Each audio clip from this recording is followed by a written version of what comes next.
раёсати вазорати корҳои дохилии душанбе рӯзи 22 декабр ном ва акси мардеро ки ҳамла ба як зану як духтар дар гузаргоҳҳои зеризаминии пойтахт айбдор мешавад нашр кард. бино ба ин манбаъ гумонбар Кинҷаев Бахтиёр Барулоевич саҳнаи таваллудаш 2 августи соли 1984 истиқоматкунандаи шаҳри Исор ҷамоати деҳоти Деҳқонобод деҳаи Чилчинор буда қаблан 3 маротиба барои тасарруфи амволи шаҳрвандон аз ҷумла соли 2010 тибқи моддаи 248 қисми 2 ғоратгарӣ, солҳои 2013-2018 тибқи моддаи 247 қаллобӣ кодекси ҷиноятии ҷумҳурии Тоҷикистон суд шудааст.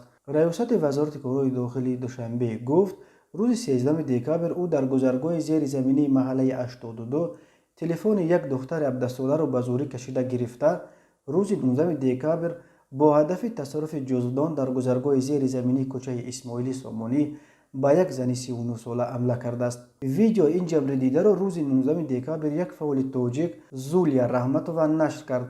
дар видео дида мешавад ки як зан гирьякунон нақле мекунад ки аз тарафи сафорати Русия ба самти қарияи боло мерафт ва ҳангоми гузаштан аз гузаргоҳи зеризаминӣ як мард ба вай ҳамла кард. зан мегуфт ки аз тарс фарёд бардошта ва он мард ҳам тарсида ферор кард. кӯшиши мустақилона бо кӯмаки раҳгузарон дастгир кардани он мард натиҷа надодааст. Зулечка, пожалуйста, побегите. На Фейсбуке в Таджикистане невозможно стало жить. Среди белого дня на меня напали подземку. Я предупреждаю всех женщин, будьте осторожны, нас педофилы, нас маньяки гуляют. Потому что у нас никто нет, чтобы нас защищал.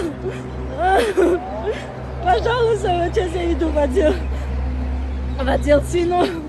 Писать там заявление. Трое мужчины. Я сказала, чтобы задержали его, не задержали. Я вас очень прошу, Зулечка, опубликуйте, пожалуйста. Маньяки гуляют у нас. Я за ним побежала.